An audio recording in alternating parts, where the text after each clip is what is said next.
अमरचंद नाम का लड़का सर्व इंस्पेक्टर बना है। दोस्तों, एक दिन वो चौकी में अपने साथ के पुलिस वालों के पास बैठा हुआ होता है। तभी सभी पुलिस वालों में चर्चा चल रही थी भूतों की। अब वहां पर कुछ और भी पुलिस वाले बैठे हुए कहते हैं कि भाई, रात को नौकरी तो करते हैं लेकिन खालाजी का घर नहीं है। हमने सुना है कि टीकमगढ़ गांव के पास एक जो पुलिस चौकी है उसमें आज तक कोई पुलिस वाला टिक ही नहीं पाया है और वहां पर कोई भी रात के समय नहीं डटता है, क्योंकि उस पुलिस चौकी में ही भूत रहता है। जब ये बात जो अमरचंद है वो सुनता है तो वो कहता है कि ऐसा कुछ भी नहीं होता और सभी पुलिस वालों से कहता है कि भूत तो कहीं होते ही नहीं हैं। क्या आप लोग पढ़े लिखे नहीं हैं? यहाँ पर सभी पुलिस वाले उसकी तरफ ऐसे देखने लगते हैं कि भाई, तुम ये क्या कह रहे हो, ऐसा भी नहीं है, भूत होते भी हैं। मतलब ऐसे ही दो लोगों में बहस छिड़ जाती है, जो अमरचंद होता है और जो उसके सामने वाला पुलिस वाला होता है। अब दोस्तों, यही बात चलती रहती है।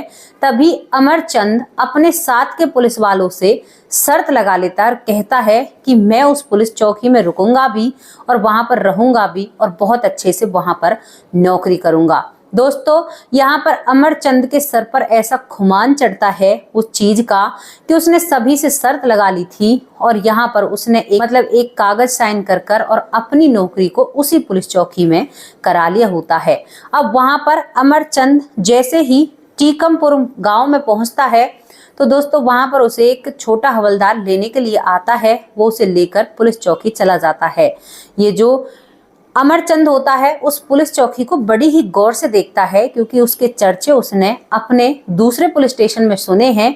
अब वो वहां पर घुसते ही पूछने की कोशिश करता है हवलदार से, तो हवलदार सर्व इंस्पेक्टर के बोलने से पहले ही कहने लगते हैं कि साहब, रात को रुकने का इंतजाम और जगह कर दिया है, क्योंकि यहाँ पर आप नहीं रुक सकते। कोई भी पुलिस वाला इस पुलिस चौकी में रात के समय नहीं रुकता है। जब ये बात सर्व इंस्पेक्टर सुनते हैं तो वो कहते हैं, क्यों नहीं रुक सकते? आप एक कानून के अधिकारी होते हुए ऐसी बातें कैसे कर सकते हो? अगर हम पुलिस चौकी में ही नहीं रुकेंगे तो फिर हमारा पुलिस होने का क्या फायदा और इस पुलिस चौकी का क्या फायदा है?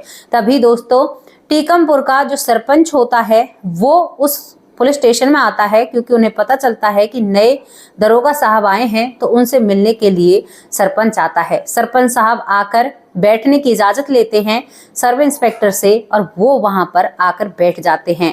अमरचंद जी कहते हैं कि बताइए सरपंच साहब, कैसे आना हुआ?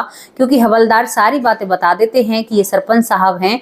तो सरपंच साहब एक बात ही आकर कहते हैं कि सर, आप दिन को तो इसमें भले ही नौकरी कर लेना, लेकिन रात के वक्त गाँव में रुकना, हम आपका रहने का इंतजाम करा देंगे। दोस्तों, जो अमरचंद होता है वो तो किसी और शर्त को जीतने के लिए यहाँ पर आया था, तो वो कह देता है कि नहीं सरपंच साहब, मैं तो यहीं पर रुकूंगा और इसी पुलिस स्टेशन में, क्योंकि मेरी दिन रात की ड्यूटी है, तो मैं कैसे छोड़कर जा सकता हूँ। सरपंच साहब कई बार कहते हैं, हवलदार भी कई बार कहता है, लेकिन जो अमरचंद होता है वो बिल्कुल भी नहीं किसी की बात को मानता है। दोस्तों, अमरचंद अब उसी पुलिस स्टेशन में रुक जाते हैं। सरपंच साहब के कई बार कहने पर सरपंच साहब भी वहां से चले जाते हैं। अब जैसे ही शाम के 7 बजते हैं, तभी जो हवलदार होता है वो कहता है कि साहब, मैं भी नहीं रुक सकता, मेरे बीवी बच्चे हैं, मैं उन्हें अनाथ करके नहीं जाना चाहता।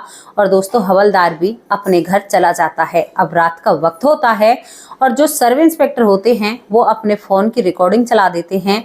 और दोस्तों, उस समय फोन भी कुछ ऐसे हुआ करते थे।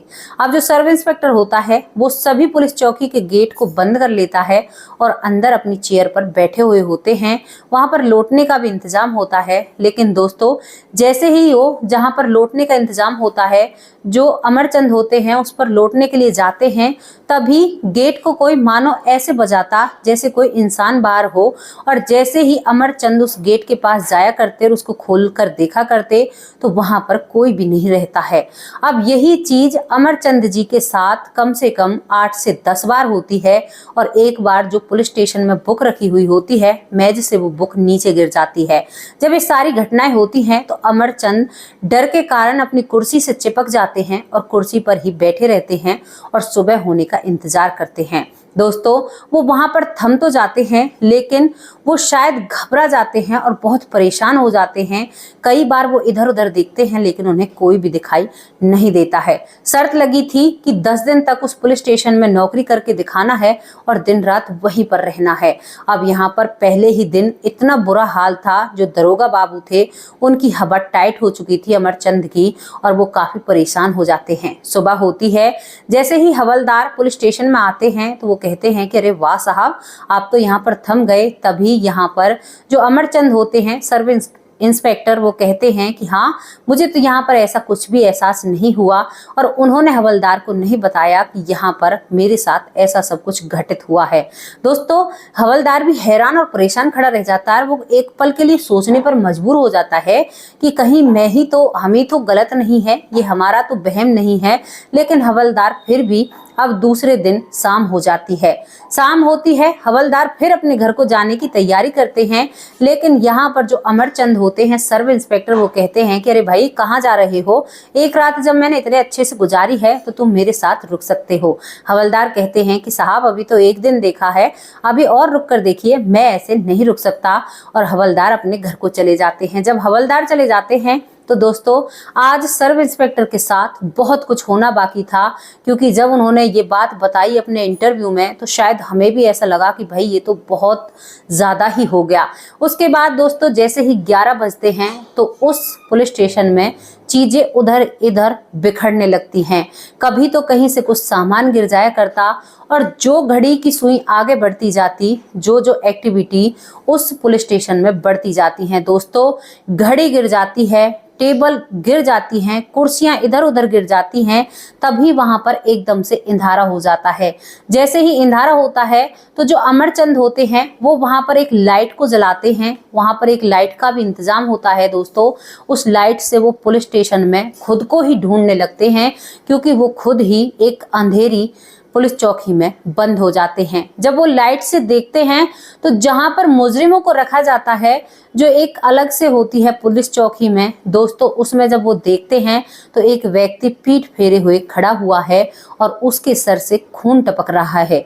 जब ये बात सर्व इंस्पेक्टर देखते हैं तो वो कहते हैं कि भाई कल से अब तक इसमें कोई भी नहीं था, तुम यहाँ पर कहाँ से आए हो। तो दोस्तों वो व्यक्ति कुछ भी नहीं बोलता है, और कभी तो वो दिख जाया करता उसमें, उस कोठरी में, और कभी वो दिखाई नहीं देता है। इस बात से जो अमरचंद होते हैं वो बहुत डर जाते हैं, और डर के कारण वहां से अपनी टॉर्च को हटा लेते हैं।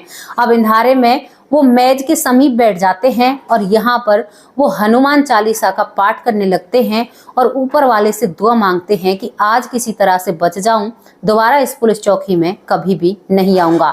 दोस्तों ये बातें आपको अजीब लग रही होंगी, भले ही आपको अजीब लग रही होंगी, लेकिन जिसके साथ ये बीती है ना, उनसे जब पूछते हैं तो उनके रुए खड़े हो जाते हैं आज भी इन बातों को बताने में। तभी दोस्तों वो कांपता हुआ बैठा रहता है। वो बताते हैं कि एक पल के लिए वो व्यक्ति कभी तो उस कोठरी से बाहर दिखाई दिया करता और कभी उस कोठरी के अंदर दिखाई दिया करता। और दोस्तों एक इतनी जोर की आवाज उस पुलिस स्टेशन में होती है और सारी चीजें इधर उधर एकदम से जोर जोर से बजने लगती हैं। जो उस पुलिस चौकी में अलमारियां बनी हुई थी, उनकी जो खिड़कियां होती हैं अपने आप खुलती हैं, लगती हैं, दरवाजे कभी खुलते हैं, लगते हैं। जो अमरचंद होते हैं कई बार भागने की कोशिश करते हैं, लेकिन बार बार दरवाजा बंद हो जाता है। दोस्तों कई बार अमरचंद जी में किसी ने उस पर हाथ भी उठाया था। वो उस रात को आज तक भी भूल नहीं पाते हैं। दोस्तों सुबह होते ही वो जैसे ही सुबह 5 या 5:30 बजते हैं उस पुलिस चौकी से भाग पड़ते हैं और अपने ठिकाने पर आ जाते हैं जहां से वो आए थे। सुबह की ट्रेन पकड़ी जाती है और दोस्तों अमरचंद जी वापस लौट कर आ जाते हैं। उनकी हालत इतनी बेकार थी कि उनके सर पर भी चोट आ जाती है। वो हॉस्पिटल में अपने आप को एडमिट करते हैं क्योंकि उस सदमे से वो बहुत ज्यादा परेशान और विचलित हो उठते हैं। हॉस्पिटल में उनका ट्रीटमेंट चलता है। अब दोस्तों अपनी नौकरी के कारण इस बात की वो किसी से कह भी नहीं सकते हैं, लेकिन जिन लोगों से उन्होंने शर्त लगाई थी, जब वो उनसे हॉस्पिटल में मिलने के लिए आते हैं तो वो लोग एक पल के लिए हंसते हैं लेकिन तभी कहते हैं कि अरे भाई अमरचंद, सब कुछ होता है, अगर ऊपर वाला है तो ये चीजें भी मायने रखती हैं, ये भी हमारे आसपास होती हैं, लेकिन जिनका बुरा वक्त आता है ना, ये सब घटनाएं उन्हीं के साथ घटित होती हैं। आपका बुरा वक्त आया था, जो आपके सर पे गुमान चढ़ा और आपने खुद ने अपनी नौकरी को वहां पर कराया। दोस्तों, वहां पर जो हवलदार होता है उसे ये सारी बातें पता होती हैं, वो आज तक भी उस पुलिस स्टेशन में शाम के वक्त नहीं रुका करते, वहां पर वो ताला लगाकर अपने घर चले जाते हैं। दोस्तों, वहां पर सरकार भी कुछ नहीं कर पाती है। ये एक ऐसी कहानी है जहां पर एक व्यक्ति से ये बातें हुई थी, सब इंस्पेक्टर से ये बातें बीती थी, और वो एक इंटरव्यू में इन बातों का चर्चा भी करते हैं, लेकिन वो लिखित रूप में कोई भी चीज नहीं देते हैं, क्योंकि दोस्तों उनकी नौकरी पर बात बन सकती थी। कभी कभी ऐसा भी हो जाता है। तो आप क्या कहना चाहोगे इस घटना के बारे में, जहां पर एक सब इंस्पेक्टर शर्त लगाते हुए एक ऐसी पुलिस चौकी में पहुंच जाते हैं जो पुलिस चौकी आज तक भी बदनाम है, जिसके ऊपर कई बार कई लोगों ने कुछ करने की कोशिश की है, लेकिन वहां पर कोई कुछ भी नहीं कर पाता है। तो दोस्तों, जो भी आपकी राय है अपनी राय कमेंट बॉक्स में जरूर रखना। क्या ये कहानी सच है या आप लोगों को झूठ लगती है, उसके बारे में भी आपने अपनी राय रखना। क्या भूत होते हैं या नहीं होते, इसके बारे में भी अपनी सोच रखना। कल फिर हाजिर होंगे किसी सच्ची और अच्छी स्टोरी के साथ। तब तक के लिए नमस्कार, जय हिंद, जय भारत।